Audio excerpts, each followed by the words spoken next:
Aramutse neza nanone igitondo kiza kuri mwese abakurikiye DM Scovia TV show, nongeye kubasuhuza muri iki gitondo.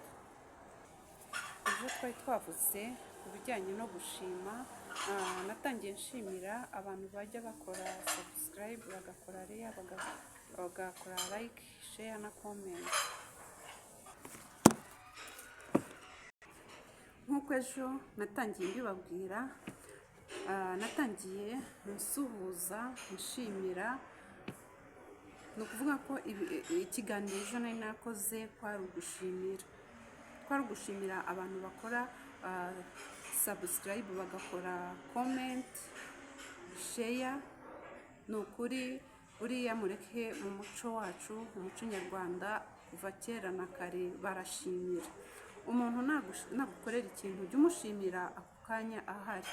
Twe kujya dushima abantu ngo tubavuge imyato, tubavuge ibigwi, tubavuge byinshi byiza ariko batagihari. Ibyiza rero igishimisha umuntu akenshi ni ukumushimira akabyumva, akamushimira abireba. Uba umuhaye imbaraga, kumwereka yuko ibyo yakoze bifite akamaro. Niyo mpamvu akenshi ejo nari nibanze mu gushima. Bagenzi banjye, mujye mureka dushimire. Gushimira ni umuco mwiza, gushimira ni ikintu cy'ingenzi, kuko iyo ushimira umuntu bimuha motivasiyo yo kumva yuko ibyo akora atabikorera ubusa. Ibyo akora bituma kandi akomeza gukora ibyo akora kuko abishimirwa, kuko ari igikorwa cyiza.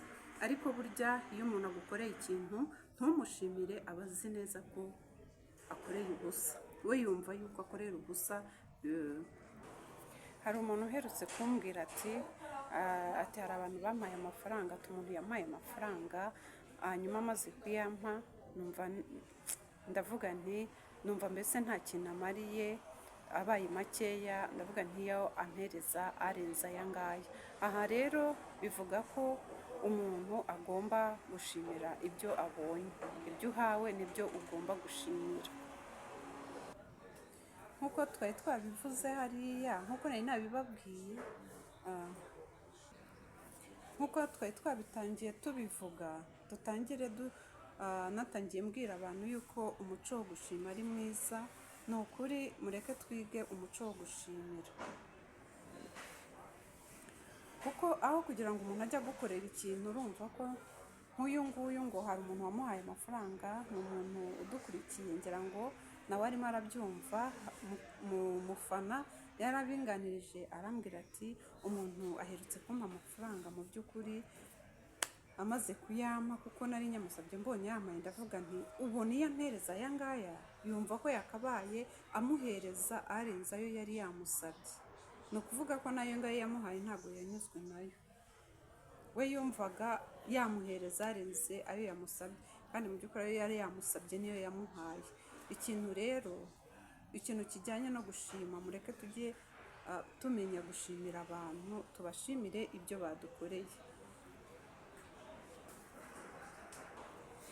Niyo mpamvu nanjye ngira nkabagezaho video zitandukanye, rimwe na rimwe nkongera nkafata umwanya wo gushimira abantu bakora, bandika message, abantu basharinga bagahereza abandi, kugira ngo babashe kubona message zanjye banatambukije mu mavideo atandukanye.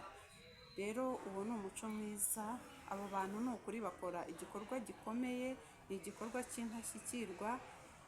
Niyo mpamvu baba bakwiye gushimirwa by'intangarugero, kuko baba bafashe umwanya wabo wo kunkurikira. Bamara kunkurikira bakanyandikira muri komenti, barangiza bagasharinga ubutumwa bukagera no ku bandi baba batabashije kubibona. Aba bantu ni intashyikirwa, ndabivuga mbisubiramo. Ni ukuri ubwo ni ubufasha burenze, ni ubufasha bukomeye cyane.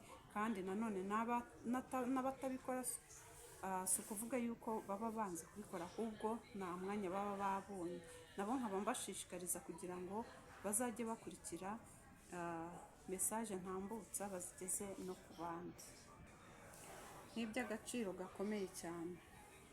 Mujye mukomeza mungereze ubutumwa ku batabashije kububona, ni ukuri biranshimisha cyane, ndabikunda cyane.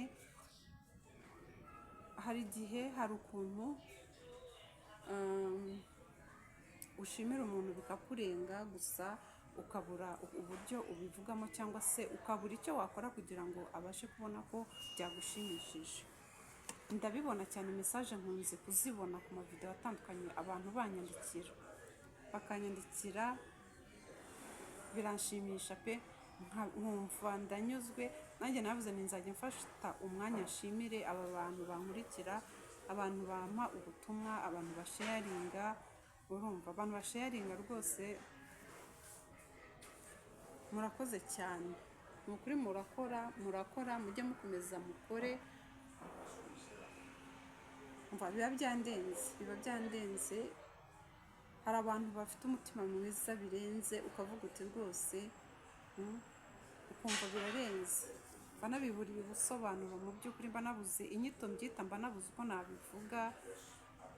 Ahangaha rero mba ndimo kubivuga kugira ngo abandi badukurikira babashe kumva ko harimo abantu baba ari indashyikirwa, bafite